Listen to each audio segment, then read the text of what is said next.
रामकृष्ण हरी मित्रांनो, दिवाळीचा दिवस होता पण तरीही काम थांबत नाही. त्यात यावर्षीची दिवाळी चुलत बहीण वारल्यामुळं थोडी दुःखतच होती.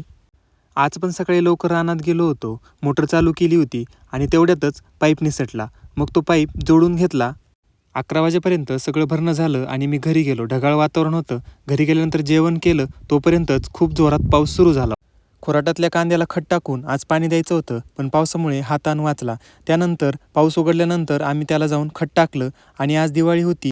लक्ष्मीपूजनासाठी लक्ष्मीपूजनाचं साहित्य आणलं नव्हतं, त्यामुळं मी आणि आरती धानोऱ्याला गेलो होतो, कारण आज बाजार होता. घरी आल्यानंतर अन्याने ट्रॅक्टर धुवून काढला आणि मम्मी आणि आरतीची घरातील कामे चालूच होती.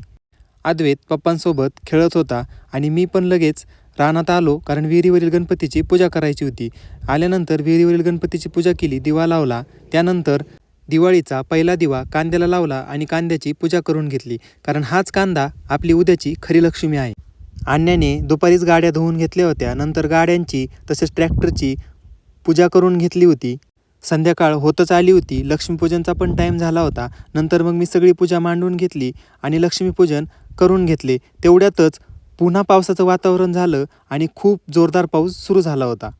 यावरून असं म्हणता येईल की दिवाळीची संध्याकाळही रानाच्या सुगंधातच पावसाने न्हाऊन गेली होती. रामकृष्ण हरी.